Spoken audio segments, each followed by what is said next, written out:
আসসালামু আলাইকুম। আশা করি আল্লাহর অশেষ রহমতে আপনারা সবাই ভালো আছেন, সুস্থ আছেন ইনশাল্লাহ। আমিও আল্লাহর রহমতে ভালো আছি। আপনাদের আজকে আমার ছাদ বাগানের একটা নতুন জিনিস শেয়ার করব।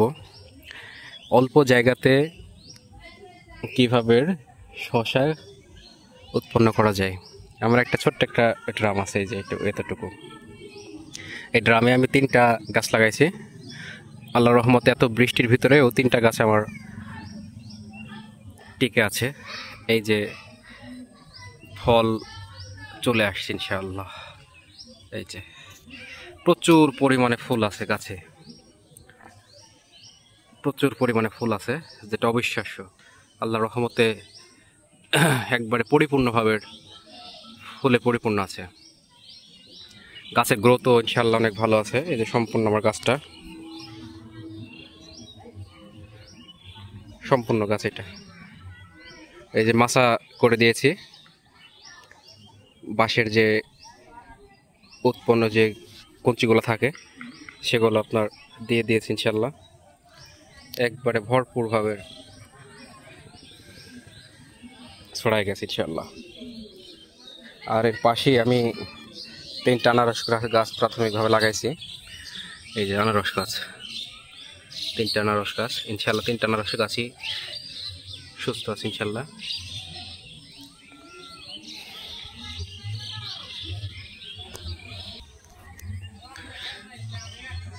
বাতাবি লেবু, যেটা গন্ধরাজ লেবু নামে পরিচিত, একবারে সেই লেভেলে সাইজ হয়েছে, খুবই সুন্দর সাইজ আসছে, একবারে মানে সেরকম সুন্দর হয়েছে আল্লাহর রহমতে। গাছটা মাশাল্লাহ অনেক সুন্দর হয়েছে, পরিপূর্ণ যে গাছটা। যে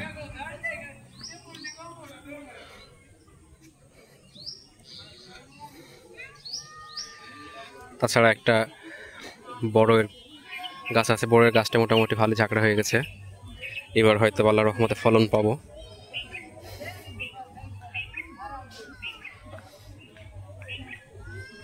আর এই যে কিছুদিন আগে ড্রাগন হারভেস্ট করলাম, আর কয়েকটা ফুল টুল আছে, হয়তো সেগুলা আবার কিছুদিনের ভিতরে ফুটবে। এই যে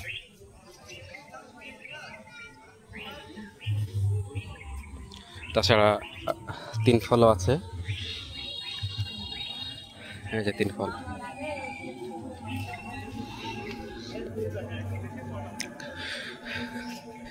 এই যে হলুদ ড্রাগন লাগাইছিলাম, একটা ফুল আসছিল কিন্তু কুশি টুসি বাড়ায়নি, ফুলটা মরে গেছে।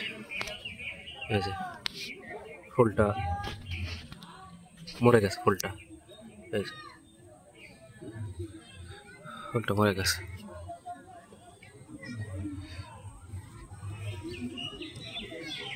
তাছাড়া আল্লাহর রহমতে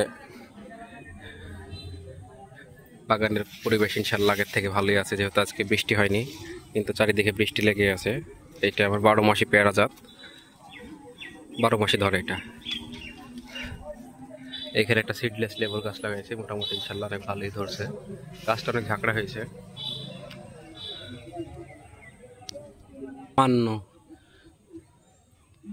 সামান্য একটু জায়গায় মরিচ করছিলাম, আল্লাহর রহমতে মরিচের যে দাম এবার ইনশাল্লাহ, এই 3টা গাছ থেকে মরিচ আমাদের পরিবারে যেহেতু অল্প কয়টা মানুষ, এখান থেকেই চাহিদা পূরণ হয়ে যায় মরিচের।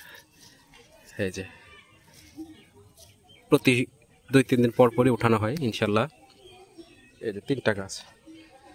আর এখানে আপনার সিডলেস লেবু আছে, গাছটা বিশাল বড় হয়েছে, মানে লেবু খেয়ে শেষ করা যায় না। আবার এক সাল বড় হয়ে গেছে, আর 1 সাল ধরছে আবার। এই যে একটা ফোড়াতে ফোড়াতে একটা 3টা সাইজ হয়। এই যে আবার এখানে ফুল, এখানে আর একটা সাইজ, এই যে এখানে আর একটা সাইজ, এইখানে আর একটা সাইজ, মানে আল্লাহর রহমতে ফুল ফোড়াতে ফোড়াতে আবার শুরু হয়ে যায় ধরা ইনশাল্লাহ। এই আমার বাগানের সার্বিক অবস্থা ইনশাল্লাহ। আপনারা সবাই সুস্থ থাকবেন, ভালো থাকবেন, আর ছোট ইউজার হিসেবে আমার চ্যানেলটা আপনার সাবস্ক্রাইব করে রাখবেন। আল্লাহ আপনাদের ভালো করুক, সবাই সুস্থ থাকবেন। আল্লাহ হাফেজ।